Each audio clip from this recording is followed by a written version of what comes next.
Okay, so today we're going to do a few more watercolor techniques. On the back of our paper, we were watercoloring before.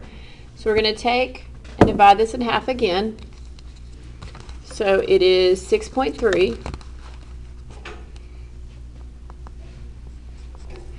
And then we're going to draw a line straight down. Then we're going to divide this into 9.3. Go across. Do it one more time.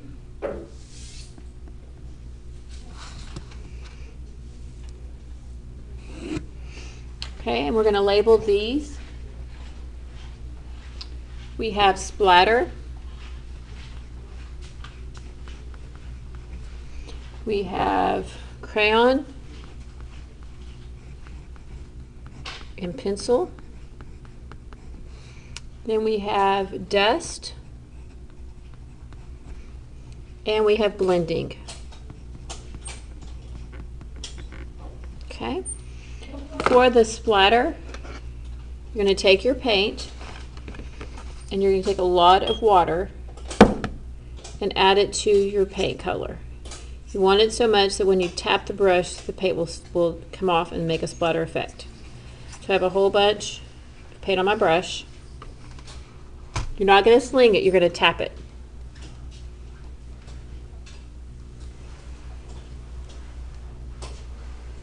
Okay, that's one way.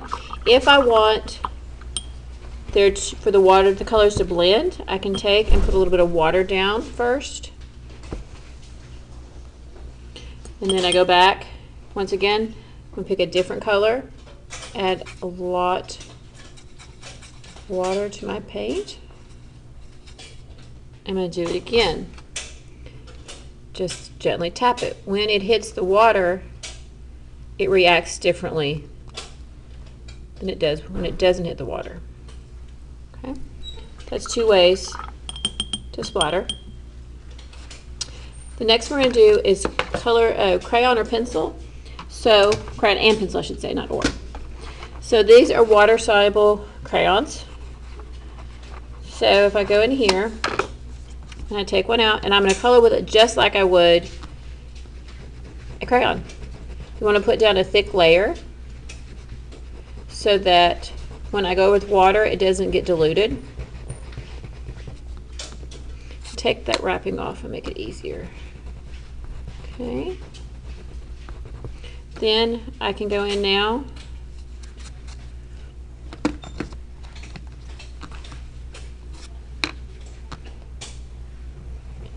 color.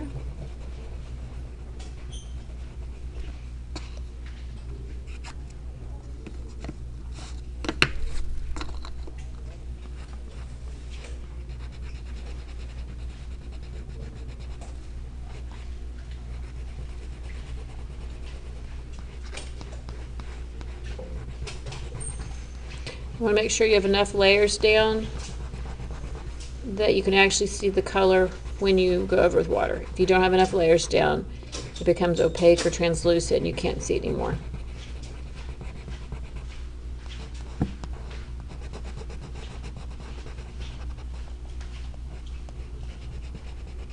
Okay.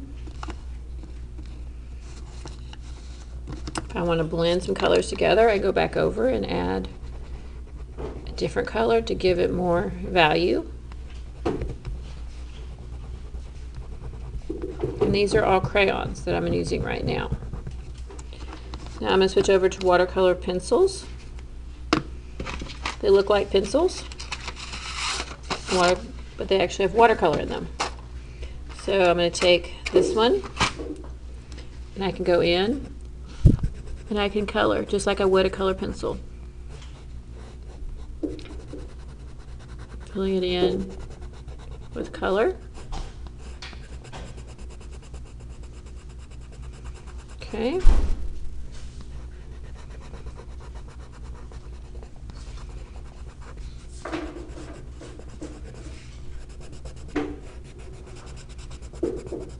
So now I'm going to take my brush, make sure it's clean. Okay, I'm going to dry it off. I'm going to take just a little bit of water and I'm going to go over it, and it turns back into paint. Now this is a dark color, so I'm going to probably clean my brush in between petals. Okay.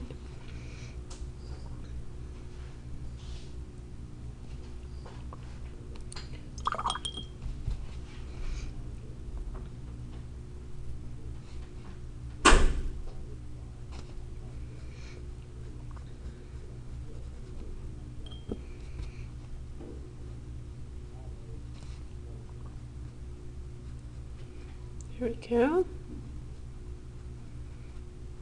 And I'm going to clean my brush off really good. I'm going to go over the crayon, the yellow. It turns back into paint.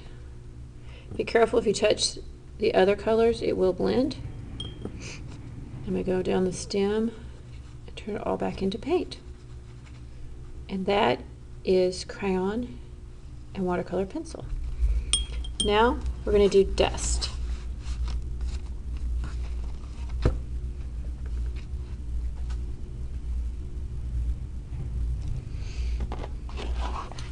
So this is dust. It comes in little containers, and I've put little holes in the top like a salt and pepper shaker. You don't ever want to open these because they'll go everywhere and you'll lose it all. It doesn't take much.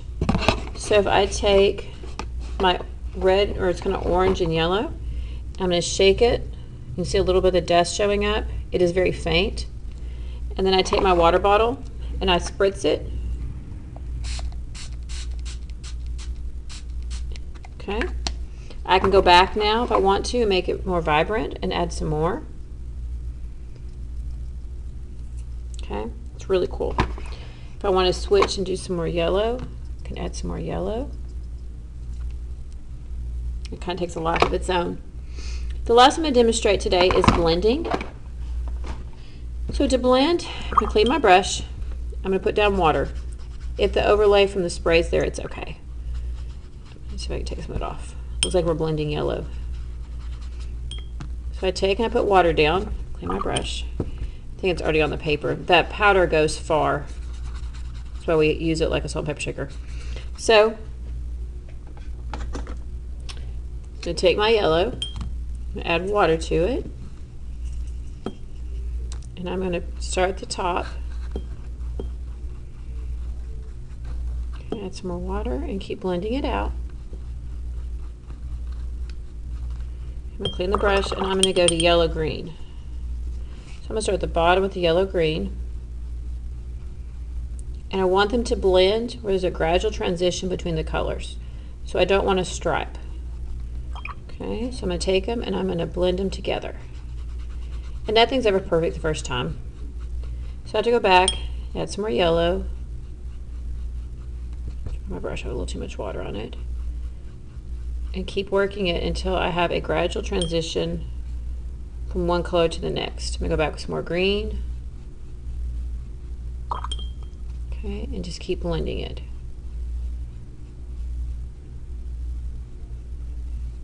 Okay. And there is blending. These last two boxes at the end are just blank for you guys to practice. If you need to test a different one or combine something and you want to try it out, this is what this paper is for. And that's blending colors and watercolor techniques.